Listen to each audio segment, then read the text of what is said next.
Welcome to the only real estate podcast worth listening to, with your hosts Nick Good, Matt Kelderman, and Brian Force. Let me ask you this question, and then everyone that's watching this, whether you're watching the replay or watching it live, go ahead and answer this in the comment below, because I want to see how people answer this. So your number one is past clients and Sphere for us, but your top lead source. Let's say it's expires. Let's say it's Sphere, right? Let's say that you notice a decline over the last 3 years, and the number of transactions and the amount of GCI that you're making it, from that one particular source. And that's one of your bread and butters. That's what you pride yourself on. What do you do? Sphere, if I lost my Sphere, I'd be in trouble. Yeah. Like because for me, it's number one by a long ways, right? Referrals and Sphere is more than half of my personal business. So, I have the ability to hop on the phones, and I think calling people and texting people is the same thing. For me, I have to be in front of people. So the video stuff is huge right now. I haven't been doing enough of it. I'd be screwed if my Sphere and referral type business went away. So let's say that it starts not even going away; it starts eroding away. Yeah.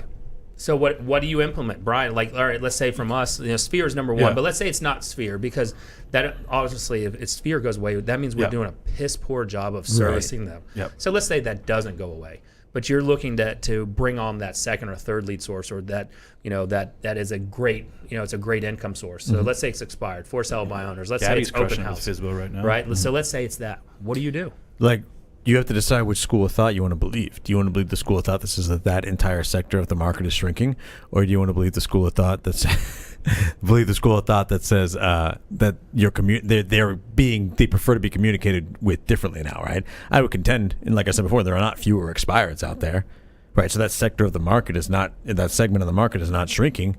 How they're being communicated with is obviously changing, right? And so, if it's, I would always take that second school of thought, right? A lot of people, if they would see that statistic, they say, "Oh, we're losing expireds, this, that. What's the next thing we need to go after now?" I think that's dumb. Why would you try and reinvent your whole business? What you need to do is go, what is our message and how are we getting it out there? Especially if it's something you've had a lot of past success in, like expired, because people who have expired want to know that the person that they're going to work with next has done this before and given somebody different results. So you can leverage that past success. You just have to find a different way to get your message out there, right? And so that's where I said, like, running a larger business or treating your business like a business, even if you're an individual agent, is really, really, really important, because this is where you need to put your creative hat on. This is where you need to put your research hat on. This is where you need to put your learning cap on and go, who is doing this either in this industry or another industry at a very high level, and how do I model what they're doing to reach my target audience with my message now in a way that I haven't before. I read so many marketing blogs, journals, articles, books, whatever, from people that have no connection to real estate whatsoever, and I learn a lot from them. And that's where we've developed a lot of our marketing strategies, because at the end of the day, we're all just human beings. We all want to be communicated with in similar ways, no matter what we're selling. So it's taking that second school of thought and going, how do I get my message out there now? Yep. Well, and it's funny you bring that up of researching the outside markets, and Brian and I, you talked about this yesterday. We both bought Billy Jean's birthday special for $31. You can buy like all his previous courses, and Billy Jean is this amazing online marketer, right? So it's really breaking down YouTube marketing, making videos that people want to watch. Like, you can go watch some of mine. I think they're boring. They're educational. But, it was a start. Now it's like, how do I incorporate my personality in there? Because my personality, like, I like to cuss. Can I just say fuck on there?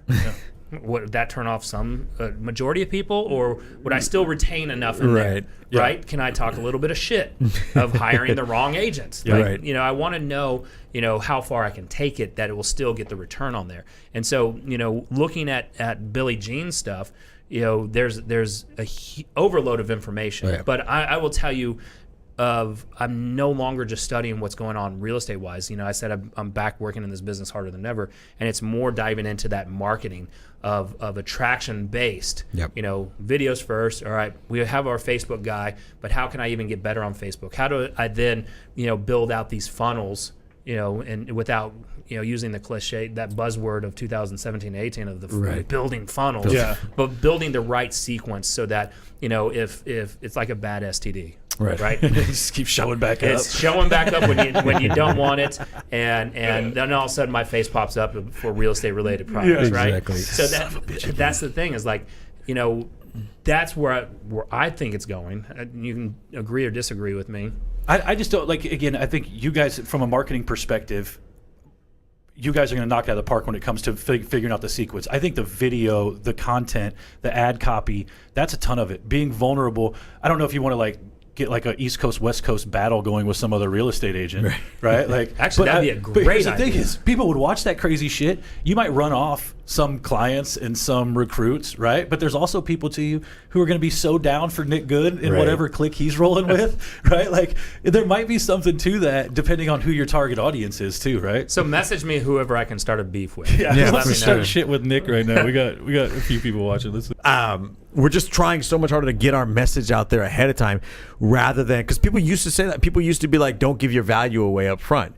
And, that's fine, but that's back when people were willing to give you their information without getting value. Because that's how it was back then. Like, I'd come to a landing page.